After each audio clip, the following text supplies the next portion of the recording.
على أشرف الأنبياء والمرسلين سيدنا محمد وعلى آله وصحبه أجمعين أما بعد. அன்பார்ந்த இஸ்லாமிய சகோதர சகோதரிகளே, நாம் எல்லாம் ஹஜ்ஜு பெருநாளுடைய தினத்திலே அல்லாஹுக்காக வேண்டி தொழுகையை நிறைவேற்றிவிட்டு சுன்னத்தாக்கப்பட்ட அந்த உபன்யாசத்தை, அந்த உபதேசத்தை கேட்பதற்காக ஒன்று கூடியிருக்கின்றோம். ஹஜ்ஜு பெருநாள் என்று வரும்போது நாம் எல்லாம் பேசக்கூடிய ஒரு முக்கியமான அம்சம் என்னவென்றால் தியாகம் என்ற ஒன்றை பற்றி நாங்கள் பேசுகின்றோம். நபி இப்ராஹிம் அலைஹிஸ்ஸலாம் அவர்களுடைய தியாகம் இந்த பெருநாள் தினத்திலே நினைவுபடுத்தப்படுகின்றது. அதை நினைவுபடுத்தும் விதமாக அல்லாஹ் சுப்ஹானஹு வ தஆலா இந்த ஹஜ்ஜுடைய வணக்கத்திலே பல்வேறுபட்ட அமல்களை, கிரியைகளை அல்லாஹ் அறிமுகப்படுத்தி இருக்கின்றான். அன்பார்ந்த சகோதரிகளே, நபி இப்ராஹிம் அலைஹிஸ்ஸலாம் அவர்களுடைய தியாகத்தை பற்றி நாங்கள் நிறைய பேசுகின்றோமே, ஆனால் அப்படிப்பட்ட தியாகங்கள் எங்களுடைய வாழ்க்கையிலே எந்த அளவு இருக்கின்றது என்பதை பற்றி நாங்கள் ஒவ்வொருவரும் கட்டாயம் சிந்திக்க வேண்டும். இஸ்லாத்திற்காக நான் என்ன தியாகம் செய்திருக்கின்றேன்? என்னுடைய நேரத்தை ஒதுக்கி இஸ்லாத்திற்காக நான் என்ன தியாகம் செய்திருக்கின்றேன்? என்னுடைய நேரத்தை அல்லாஹ்வுடைய குர்ஆனை கற்பதற்காக, நபிகள் நாயகம் ஸல்லல்லாஹு அலைஹி வஸல்லம் அவர்களுடைய நபிமொழிகளை கற்பதற்காக நான் எந்த அளவு நேரத்தை தியாகம் செய்திருக்கின்றேன்? அன்பார்ந்த சகோதரர்களே, அல்லாஹ்வுடைய குர்ஆனை கற்பதற்காக ஒரு வாரத்தில் ஒரு குறிப்பிட்ட சில நிமிடங்களை ஒதுக்குவதென்பதே எங்களுக்கு பெரிய சிரமமாக இருக்கின்றது. அப்படி இருக்கும் போது இப்ராஹிம் நபியுடைய தியாகத்தின் அளவுக்கு எங்களால் எந்த அளவு தியாகம் செய்ய முடியும்? அன்பார்ந்த சகோதரர்களே, அல்லாஹுக்காக நேரத்தை ஒதுக்கி வணக்க வழிபாடுகளிலே ஈடுபடுவதற்காக நாங்கள் எந்த அளவு தியாகம் செய்கின்றோம்? கடமையான தொழுகை நிறைவேற்றும் போது அந்த கடமையான தொழுகைக்கு முன்னாலும் பின்னாலும் உள்ள அந்த சுன்னத்தான தொழுகைகளை நிறைவேற்றுவதற்காக நேரத்தை நாங்கள் எவ்வளவு தியாகம் செய்கின்றோம்? அல்லாஹுக்காக வேண்டி தஹஜ்ஜுடைய நேரங்களிலே எழும்பி தூக்கத்தை தியாகம் செய்து அந்த தொழுவதற்காக எங்களுடைய தியாகம் எந்த அளவு இருக்கின்றது? இப்படியாக அன்பார்ந்த சகோதரர்களே, எமது வாழ்க்கையின் பல்வேறுபட்ட அம்சங்களிலே மிக சாதாரணமாக செய்ய முடியுமான தியாகங்களை கூட நாங்கள் செய்யாமல் இருந்து கொண்டிருக்கின்றோம். நபி இப்ராஹிம் அலைஹிஸ்ஸலாம் அவர்கள் இவற்றையெல்லாம் தாண்டி பெரும் தியாகங்களை எல்லாம் செய்திருக்கின்றார்கள்.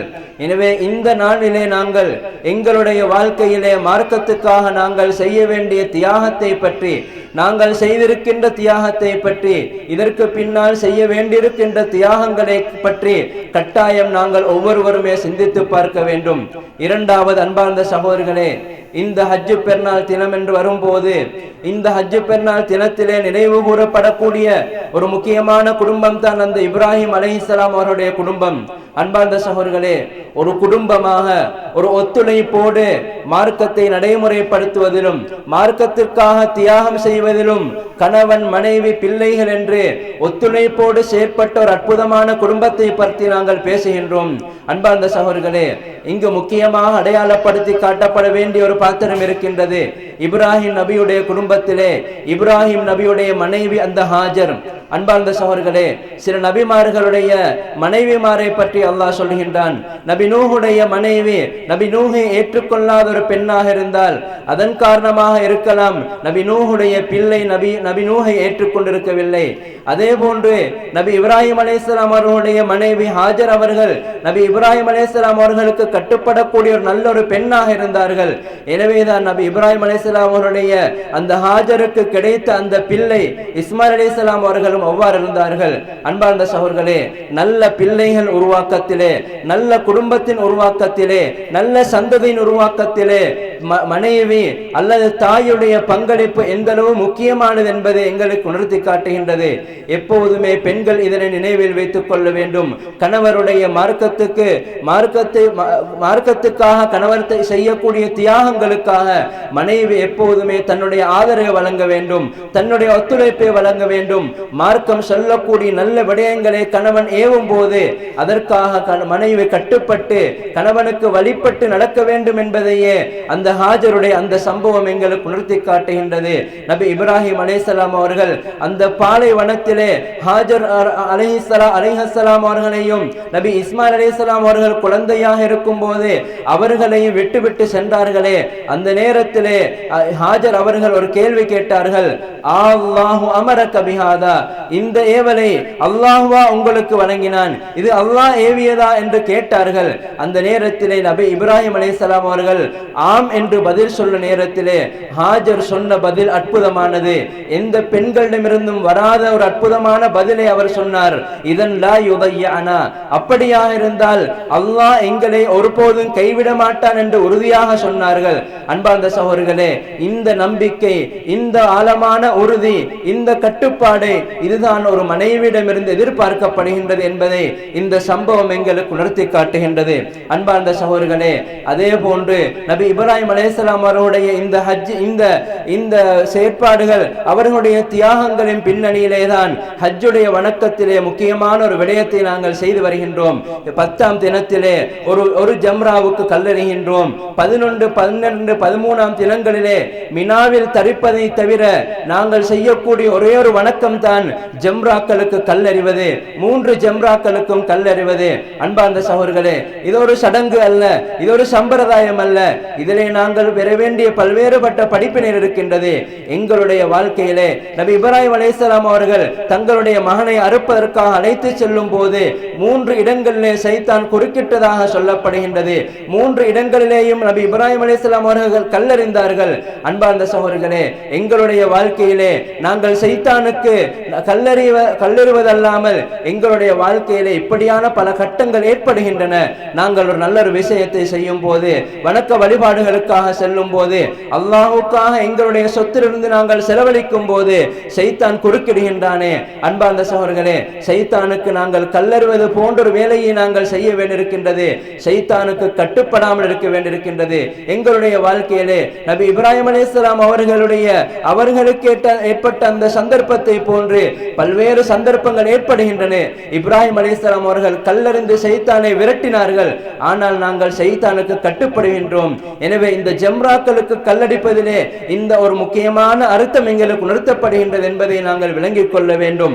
அதே போல் அன்பார்ந்த சகோதரர்களே, இந்த பெருநாள் தினங்கள் என்று வரும்போது நபிகள் நாயகம் ஸல்லல்லாஹு அலைஹி வஸல்லம் அவர்கள் இப்ராஹிம் அலைஹிஸ்ஸலாம் அவர்கள் தன்னுடைய மகனுக்காக செய்த அந்த மகனை அறுத்து பலியிட முயற்சித்த அந்த சம்பவத்தின் பின்னணியில் அல்லாஹ் அந்த இறக்கி அந்த பிராணி, அதற்கு பின்னால் நபி அவர்கள் காட்டி தந்த ஒரு வணக்கமாக உதுஹியா எனப்படக்கூடிய வணக்கம் காணப்படுகின்றது. அன்பார்ந்த சகோதரர்களே, இந்த உதுஹியா என்பது சில அறிஞர்கள் இதனை வாஜிப் என்று சொல்லி இருக்கின்றார்கள். அந்த அளவுக்கு வசதி படைத்தவர்கள் இந்த உதுஹியாவை செய்வது சிறந்த ஒரு வணக்கமாக இருக்கின்றது. வருடத்திலே ஒரு தடவை நாங்கள் கொடுக்கக்கூடிய குர்பான். எனவே அன்பார்ந்த சகோதரர்களே, அந்த குர்பானை நாங்கள் முழுமையாக நிரப்பமாக கொடுப்பதற்கு முயற்சிக்க வேண்டும். முழுமையாக கொடுப்பதற்கான வசதி இருப்பவர்கள் ஒரு பங்கிலே சேர்ந்து விடாமல் முழுமையாக கொடுப்பதற்கு நாங்கள் முயற்சிக்க வேண்டும். ஒரு மாட்டை கொடுப்பதற்கான வசதி இருப்பவர்கள் ஆடோடு மாத்திரம் நிறுத்திக் கொள்ளாமல் முழுமையாக கொடுப்பதுதான் நபி அவர்கள் காட்டி தந்த வழி என்பதை நாங்கள் விளங்கிக் கொள்ள வேண்டும். அதே போல் அன்பார்ந்த சகோதரர்களே, உதுஹியாவை நிறைவேற்றும் போது மார்க்கம் எங்களுக்கு காட்டி தந்திருக்கக்கூடிய வழிமுறைகள், வரையறைகள் இருக்கின்றன. அந்த வரையறைகளை நாங்கள் கட்டாயம் பேணிக் கொள்ள வேண்டும். அதே போன்று நாங்கள் இருக்கக்கூடிய இந்த நாட்டிலே சிறுபான்மையாக வாழக்கூடிய மக்களாகி நாங்கள் ஏனைய பெரும்பான்மை மக்களோடு மோதல்களை முருகல்களை ஏற்படுத்தாத விதத்திலே எங்களுடைய வணக்க வழிபாடுகளை, எங்களுடைய உதுஹியாக்களை இயன்ற அளவு இரகசியமாக செய்வது சிறந்ததாக காணப்படுகின்றது. அதே போல் அன்பார்ந்த சகோதரர்களே, இந்த பெருநாள் தினம் என்று வரும்போது நபிகள் நாயகம் ஸல்லல்லாஹு அலைஹி வஸல்லம் அவர்கள் நிறைய சதக்கா கொடுப்பதை ஏவி இருக்கின்றார்கள். பெருநாள் என்பது சந்தோஷமான ஒரு சந்தர்ப்பமாக இருக்கின்றது. எந்த அளவு எங்களுடைய உள்ளத்திலே பெருநாள் சந்தோஷத்தை தருகின்றதோ அந்த அளவுக்கு நாங்கள் நிறைய தர்மம் செய்ய வேண்டி இருக்கின்றது. நபிகள் நாயகம் ஸல்லல்லாஹு அலைஹி வஸல்லம் அவர்கள் பெண்களுக்கென்று விசேடமான ஒரு உபதேசத்தை செய்தார்கள். அந்த உபதேசத்திலே பெண்களிலே அதிகமானவர்கள் நரகத்திலே இருப்பதாக சொன்னார்கள். நரகத்திலே இருப்பதை கண்டதாக சொன்னார்கள். நீங்கள் கணவனுக்கு நன்றி மறந்து வாழ்றீர்கள், நிறைய சபிக்கின்றீர்கள், எனவே நீங்கள் நரகத்திலே நிறைய இருப்பதை நான் கண்டேன், எனவே நிறைய தர்மம் கொடுங்கள் என்று பெண்களுக்கு நபி அவர்கள் ஏவினார்கள். நபி அவர்கள் அந்த பெண்மணிகள், அந்த சஹாபா பெண்கள் தங்களுடைய சொத்துக்கள் இருந்து தங்களுடைய ஆபரணங்கள் எல்லாம் தர்மமாக கொடுத்ததாக வருகின்றது. எனவே அன்பார்ந்த சகோதரர்களே, இந்த நாட்களிலே நாங்கள் நிறைய தர்மம் செய்ய வேண்டும். குறிப்பாக எங்களோடு ஒன்றாக இருக்கக்கூடிய எத்தனையோ மனிதர்கள் பெருநாளுக்கு சந்தோஷமாக உண்டு மகிழ்ந்து இருப்பதற்கு அவர்களால் முடியாமல் இருக்கும், அதற்கான வசதி இல்லாமல் இருக்கும். அவர்களை தேடி அவர்களுடைய பெருநாளையும் நாங்கள் சந்தோஷப்படுத்த வேண்டும். நபி அவர்கள் சொன்னார்களே, ஃபீ குல்லி கபிதின் ரத்துபத்தில் அஜ்ருன், அதாவது ஈரமடையக்கூடிய ஒவ்வொரு உள்ளத்திலும் உங்களுக்கு நன்மை இருக்கின்றது என்று சொன்னார்களே. ஒரு உள்ளம் குளிரும் போது, ஒரு உள்ளம் சந்தோஷப்படும் போது நிச்சயம் அதிலே எங்களுக்கு நன்மை இருக்கும் என்பதை நாங்கள் அனைத்தரமாக விளங்கிக் கொள்ள வேண்டும். இறுதியாக அன்பார்ந்த சகோதரர்களே, இந்த பெருநாள் தினம் என்று வரும்போது பெருநாளை முன்னிட்டு நாங்கள் விளையாட்டு நிகழ்ச்சிகளை ஏற்பாடு செய்வது என்பது நல்ல ஒரு விடயமாக இருக்கின்றது. ஒரு காலம் இருந்தது, வெறுமனே பிதஅத்தான கொண்டாட்டங்கள், மார்க்கம் வழிகாட்டாத கொண்டாட்டங்களை முன்னிட்டு வெறும் பெரும் விளையாட்டு நிகழ்ச்சியில் ஏற்பாடு செய்யப்பட்டன. இப்போது நாங்கள் பார்க்கின்றோம், எமது பெருநாள் தினங்கள் என்று வரும்போது அந்த பெருநாள் தினங்களை முன்னிட்டு நாங்கள் விளையாட்டு நிகழ்ச்சியை ஏற்பாடு செய்கின்றோம்.